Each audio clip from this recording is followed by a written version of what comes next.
con Klaus Davi, vecchio amico e collega, quindi inutile che ci diamo per lei. Credo 20 almeno? 20 e passa, forse no, di più, 92, 93. Comunque sempre dalla parte dei diritti civili, dell'innovazione, insieme. Abbiamo fatto tante bellissime cose. Tu all'inizio venivi da me per lavorare insieme con me contro l'antisemitismo, a tua volta mi hai aiutato molto per i diritti civili delle persone omosessuali, quindi insomma da tempo ci incrociamo.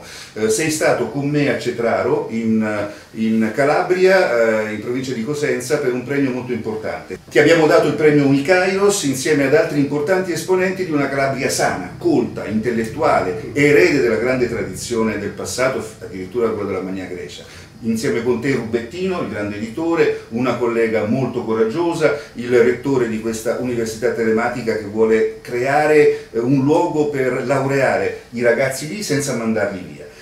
In quella occasione è scattata anche una fortuna particolare, che è quella di aver trovato finalmente uno sponsor per quello che tu fai, il tuo format contro l''ndrangheta. Sì, abbiamo trovato uno sponsor importante, molto importante nel nostro paese. Non posso dirlo perché siamo alle fasi iniziali, però c'è una disponibilità. Però è una svolta. È una svolta perché ovviamente tu mi insegni, trattando con gli editori, con uno sponsor di peso è un segnale. Quindi vai lì, tratti, e adesso stiamo aprendo le trattative con la 7, Mediaset e chi arriverà in Rai, però insomma è un inizio buono, quindi ci ha portato fortuna. Subito dopo. Sono contento, noi ci portiamo fortuna il lunedì. Allora vediamoci più spesso, tutti e due. Ti senti dopo questa fortuna, che è poi una cosa importante nella comunicazione, l'arrivo di uno sponsor di peso, meno solo e quindi anche meno impaurito dalle minacce che ricevi da quando ti occupi di 'ndrangheta in Calabria? Allora, assolutamente è una cosa importante perché finalmente il sistema paese, perché questo sponsor è un pezzo importante del sistema paese, capisce che con la disuguaglianza noi rischiamo. È vero che il nord traina e tu mi insegni economicamente, ma con questo iato che si sta accentuando, questo baratro che si sta sottolineando, il paese rischia grosso. Non ce lo possiamo permettere a meno che non decidiamo una scissione. E quindi è tu sai che la mia formazione risorgimentale garibaldina e mazziniana mi impedisce di pensarci. Certo, lo Stato deve restare in era provocatorio, no, certo. Però ma si rischia di fatto 55% di disoccupazione giovanile al sud, è una tragedia. Parliamo, quindi è un segnale anche per il tipo di sponsor. Detto questo, siamo all'inizio, però siamo adesso più ottimisti, sia io che Alberto Micelotta, che tu hai conosciuto, che il coautore del format. Ecco, ma sei più tranquillo rispetto alle minacce? Minacce? Posso dirti una cosa sulle minacce? Allora, all'inizio non capisci bene, poi le decodifichi, e io sono passato da un estremo opposto, cioè da agitazione iniziale quasi, come dire, sì. Cioè, perché comunque è più un sottobosco, non è l''ndrangheta, è un sottobosco 'ndranghetista che minaccia, o di cani sciolti, figliolazzi, eccetera, ma non è veramente l''ndrangheta. Quindi lettere anonime arrivano, eccetera, però non ho la sensazione che siano. Poi mi diranno. Lascialo decidere alla Digos, va bene. Sempre in quei giorni io ho visto che tu ti vai a intervistare praticamente da solo o presunti boss o esponenti acclarati delle famiglie mafiose. E succede che appunto cominciano malamente questi incontri, poi in qualche maniera si fanno intervistare. Non solo, si crea anche un rapporto, si fanno intervistare boss molto importanti come Vincenzo Pesce, come Mancuso Salvatore. Un killer tu hai intervistato? Sì, russo Gianfranco, presunto killer perché poi ci vogliono le sentenze definitive, però gliel'ho fatta la domanda del clan Bonavota, che è il clan vincente del Vibonese, molto violento, molto pericoloso. Con alcuni, come con Mommino Piromalli della Nota Famiglia, che non è un ragazzino, ha 44-45 anni, con Domenico Tegano c'è anche uno scambio, ma lo scambio è: ti fa intervistare? No, capisci? Questo è lo scambio, però c'è, nel senso che, quindi, tra virgolette, molti mi dicono ma come tu chatti? Certo, io chiedo l'intervista, cioè tendo a normalizzare, tra virgolette per quanto si possa normalizzare il tipo di rapporto, perché ho sempre in mente poi lo scopo. Ovviamente io sono un po' figlio di buona donna, metti la domanda e già fai un'intervista, non so se mi spiego. Riesci a ottenere delle risposte. Siamo giornalisti, no? Qualche cosa anche giustamente rubato, lasci accese, ho visto le telecamere, i microfoni. Quando vado nei territori, sì. no? Allora, con questo tipo di persone, tra virgolette importanti, patti chiari, cioè quando inizia l'intervista, invece quando andiamo, diciamo, all'assalto, allora lì ti presenti e vai. Il sottobosco, quello che tu chiamavi.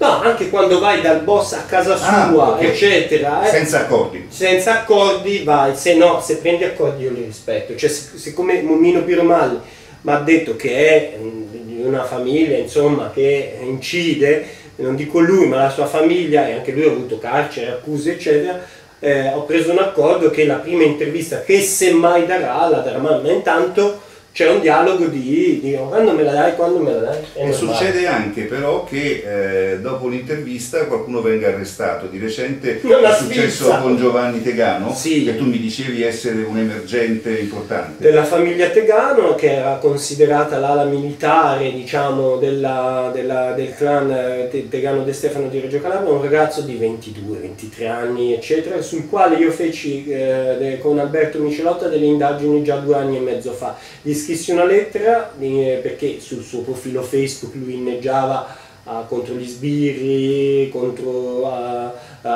diciamo, dando messaggi, mettiamola così, paramafiosi. Mi fece anche causa che ho vinto ieri, tra l'altro diamo una notizia. Causa per cosa? Di diffamazione, okay. Pensa un po' a te. Quindi avevi ragione te. Un paese... Cioè un sospettato di 'ndrangheta fa la causa per diffamazione. Esattamente, è stato arrestato dalla Procura di Reggio Calabria su un episodio che noi avevamo denunciato. Mi è un po' spiaciuto che la questura non ci abbia citati, perché l'inchiesta l'avevamo fatta noi. In Sicilia sicuramente anche in Campania, che io conosco meglio, ha funzionato. Non conosco la Calabria, non conosco la 'ndrangheta, quindi è un noumeno, hai presente Kant? Mi fido di te e so che è considerata oggi dagli esperti la vera criminalità organizzata pericolosa. No, voglio dire, a livello locale. è la più pericolosa. No, voglio mettere in chiaro la più potente. Voglio mettere in chiaro una cosa. Allora, in Calabria c'è l'eccellenza dell'investigazione, cioè c'è stato De Rao, c'è stato Pignatone, c'è Raffaele Grassi, c'è il nuovo questore di Vibo Andrea Grassi, cioè abbiamo l'eccellenza dell'investigazione. Quello che manca, secondo me, essendo io un esterno, è un gioco di squadra, perché comunque l''ndrangheta non è solo criminalità organizzata, è parastato ed è cultura, tra virgolette, mafiosa, sì. Sottocultura, ma è cultura, perché ci sono le regole. Mentalità. Mi ricordo il Talmud, è piena di regole. Quindi, dai, il Talmud è giuro, infatti spero che i rabbini non ascoltino questa intervista, però è piena di regole, quindi essendo piena di regole incide nella cultura, quindi tu devi contrastarla dal punto di vista militare, ma non basta, perché poi ci sono le regole su cui devi lavorare, sulla cultura che devi, tra virgolette, ridere un po' anche, no? Smitizzare. E tra l'altro in questa cultura si è sempre detto c'è la figura del maschio alfa, dell'uomo padrone in casa e fuori casa. È vero questa cosa? Allora, in parte è vero, ma è un mito crollato poi, perché ho trovato casi di lesbismo, di omosessualità, di scambismo, eccetera. Sai qual è il punto? Che allora, il mito è crollato completamente. C'è ipocrisia, perché tutti questi boss hanno una doppia, tripla, quadrupla vita, e c'è però, e questo è tipico della Calabria ancora una volta, come paura di sollevare la coperta. Non solo, cioè da parte di tutti, ma scusate, cioè io li ho vestiti da donna, tu lo sai, boss. Cioè, un po' il mito è crollato sicuramente. Però, cioè, come dire, cioè, non è rilevante dal punto di vista penale, ma chi l'ha detto? Cioè, il privato, oggi lo vediamo anche col caso Macron, che non c'entra niente con l'andrangheta, sia chiaro, però il privato può essere anche una leva su cui tu smitizzi. Invece anche lì, noto, ma come? Noi abbiamo incontrato, io ho incontrato il figlio di uno dei più grandi capi della mafia di Gioia Tauro, che mi confessava la sua omosessualità. Ovviamente è una cosa personale che è finita lì. Cosa che lui riusciva a viversi, perché una volta era impossibile. Oddio! Cioè più tra virgolette fanno finta di non vedere adesso, è cambiato. Però prima era inammissibile. No, totalmente. No, non deve essere dichiarato. Ci può essere il pettegolezzo qua e là, non vengono più uccisi, però è cambiato tutto. Però anche il privato conta, secondo me. A proposito di privato, tu a San Luca stai facendo un grande lavoro, io mi sono avvicinato a te su questo punto. Perché parlandone con Massimo. Assolutamente, parlando insieme con Massimo che ti sta molto appoggiando, io ti ho detto ti appoggio, perché io non accetto che in una democrazia liberale occidentale un paese non riesca ad andare ad elezioni da anni. Quindi quando tu hai detto voglio accendere i riflettori, un giornalista non può fare né il lavoro del poliziotto né del magistrato, accende i riflettori, dice ma non è il mestiere nostro, e loro sono bravissimi a farlo. San Luca deve andare al voto e deve avere un sindaco onesto, non compromesso. Quindi se vuoi io ti aiuto, ti sto aiutando facendo questa intervista e so che tu stai proprio lavorando sul privato, nel senso far giocare a calcio i ragazzini, trovare i soldi per il bus, il pulmino per portarli al campo. Lavorerò sul lavoro, io ho un cliente molto importante che è un'agenzia di lavoro interinale molto importante che mi darà una mano, quindi lavoro fondamentalmente. Sarà dura a San Luca perché non succederà assolutamente nulla. Però grazie a te ci sono 3 liste. 3 candidati. Salvini viene il 15 agosto, sì, quella è una mia grande vittoria, non perché lui venga, perché l'ho detto io, ma diciamo Salvini ha molto appoggiato le mie battaglie. Diciamo che è la prova che se accendi i riflettori, il mio lavoro, se accendi i riflettori arrivano anche i politici. Assolutamente favorevole, intanto arrivano e illuminano, io ci sarò perché tanto sono in Calabria, quindi tra la Calabria e la Sicilia, quindi sarò lì il 15 agosto, non sarà semplicissimo perché la gente ha ragione in parte, è estremamente diffidente perché la politica veramente ha fatto schifo. Ha depredato, è tutta la politica, tutta, destra e sinistra, per non parlare del centro. Bisogna anche stare attenti ai messaggi, no? Cioè io vado in Calabria, mi candido a San Luca proprio per dire ragazzi io ci metto la faccia, vengo qua, in questo comune la presunta mamma dell''ndrangheta non è più così perché sono andati, sono venuti a Milano, parliamoci chiaro, però ho voluto dare un segnale di fiducia, poi che vengano, ho capito, vedremo, intanto viene il ministro degli interni e qualcosa si muove, e ci sei tu. Io ci sono perché, ti ripeto, secondo me una democrazia liberale con dei luoghi che non possono andare a votare ed esprimere un sindaco non compromesso è inammissibile. Quindi bisogna aiutarti, accendere altri fari, se vuoi in campagna elettorale verrò a sostenerti sul mio piano, cultura, scienza, diritti civili, natura. Ma guarda, io non sarò un sindaco che fa le delibere, per questo mi prenderò un vice sindaco che sarà probabilmente un poliziotto o un magistrato, adesso stiamo vedendo cosa fare. Mi sembra un'ottima idea. Non sono capace. Quindi da me, io sarò quello che però farà arrivare investimenti, attenzione mediatica, se vuoi colleghi. Si sbatte per portare dei risultati. Quindi questo io farò. Sarò uno stalker delle istituzioni e funziona perché ho trovato attenzione, come tu hai detto, anche negli sponsor istituzionali. Questo è un fatto Mediaset. A parte naturalmente Massimo che è stato il primo a schierarsi, Massimo Giletti, però anche il mondo Mediaset sulla battaglia del pulmino mi ha affiancato, appunto che Mediaset ha detto ma al limite ce lo diamo noi il pulmino. Direttamente. Non c'è stato bisogno perché poi la prefettura con Michele Di Bari, che ringraziamo, si è mossa, il commissario prefettizio immediatamente, però anche Mediaset stessa ha dimostrato che anche un privato può fare servizi. Ti faccio una proposta che faccio a tutti i nostri amici di Mediaset, di La 7, della RAI, delle altre reti, una bella diretta da San Luca, per raccontare la prima campagna elettorale democratica non solo con te, ma grazie a te con 3 candidati. Ma tu mi conosci, io non è che mi sono candidato perché ho Brame, no, se no l'avrei già fatto, tu mi conosci, l'avrei già fatto, è che perché non è, torniamo al punto iniziale, non è ammissibile che un'intera zona del paese, chi parla di disuguaglianze oggi? Guzzetti, tu sai, presidente delle fondazioni, certo. Cioè perché loro lo sanno i rischi che corriamo. Quindi da questo punto di vista vorrei dire anche una cosa che si lega proprio al nostro lavoro: l''ndrangheta e si lega veramente, è il nostro lavoro, non è, è impresa criminale, ma è impresa.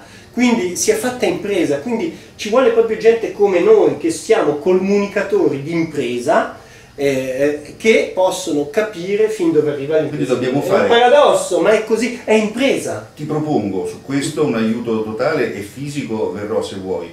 Controcultura, controcomunicazione, contro pubbliche relazioni, visto che loro come impresa lo fanno in termini criminali, noi veniamo a farlo, della paura. Noi veniamo a fare il marketing della legalità, della cultura, sai che sono fissato. Più cultura che legalità, perché io credo, non mi voglio fregiare di legalità, invece cultura sì, me la sento, cioè di portare una cultura diversa che poi incide sulla legalità. La legalità però consiste nell'andare a votare e questo te lo dobbiamo e te lo devono.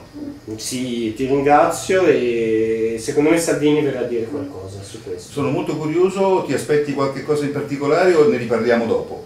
No, non mi aspetto, tutti mi chiedono hai paura, io, tu sai, quando ero al Corriere della Sera ho intervistato, insomma, mi mandarono in Olanda, ero in una certa università che non esiste più, capo era Raffaele Fiengo che era anche capo del sindacato, al Corriere, certo. Mi mandò in Olanda a intervistare Norbert Elias che appunto ha analizzato la società dell'interdipendenza, quindi è un sociologo che torna utile per la questione meridionale, e lui diceva una cosa che dicevano i greci sostanzialmente: o ci sei tu o c'è la morte, quindi questo è un po'... No, quando affronti queste cose qui, l'affronti anche con questo spirito, se no ti occupi di cosmetica. Io continuo a occuparmi di moda, di cosmetica, che mi piace, il Made in Italy mi piace, cioè continua a essere il mio lavoro. Un'ultima domanda, ti chiedevo cosa dirà Salvini, perché lui è stato duramente attaccato da Saviano sul voto che è arrivato anche dalla Calabria alla nuova Lega. Ne parlerà secondo te? Ho dei dubbi, perché sulla questione regionale ci sono palesemente mi sembra di capire, da quello che scrive l'Espresso, delle focus, e quindi la vicenda è delicata. Quello che però ritengo sbagliato di incolpare Salvini è che di incolparlo perché c'erano esponenti dei clan al comizio, cioè quello onestamente, cioè dobbiamo uscire da questa cosa qui, perché o provi, c'è la prova provata che ci sono legami, e non ci sono, da questo punto di vista lo escludo completamente, oppure vabbè, lì c'erano 4.000 persone, onestamente può succedere a qualunque forza politica. Sai cosa mi interessa invece a me? Cosa ha detto Gratteri in un convegno con me? Mi è presente? Faccio i selfie. Quindi ha detto che Nicola Gratteri, no, certo, no, ma io volevo dirti che invece quello che mi interessa è capire perché al sud profondo un partito come la Lega, con tutta la sua storia e le sue caratteristiche, prende voti. C'è la questione immigrazione che lì è dominante, c'è il fatto, sai, è dovuto anche al fatto che noi abbiamo 5 milioni di gente che vive sotto la soglia di povertà, e di cui non si parla mai. E quindi tu parli sempre, l'agenda politica va sulla questione immigrazione, sui cosi, i barconi eccetera, e questa parte di società è stata completamente rimossa. Chiaramente poi si è fatta sentire col voto per i 5 Stelle e la Lega. Questa è una delle spiegazioni. A me interessano i famosi 55% dei giovani che non hanno mai lavorato al sud. Mai lavorato, ed è scandaloso considerando poi quando vengono al nord i risultati che portano, quindi scandaloso. Bene, ci fermiamo, però ci aggiorniamo dopo il 15 agosto e per la campagna elettorale sui temi della cultura, dell'ambiente, dei diritti civili. Ecomafie. Ma stiamo scherzando? Pensa che c'è una galleria Limina, tu lo sai, potrei farci un servizio, che ci sono è stata fatta anche con elementi inquinanti ricavati dalle navi. Quando vuoi ne parliamo a San Luca in campagna elettorale, sperando che i nostri amici delle varie reti facciano non dei servizi ma una trasmissione. Sono più ottimisti, no, continuità, cioè sensibilizziamo sulla continuità. Comunque adesso sono un po' più ottimista. Grazie. Complimenti, ciao. Grazie.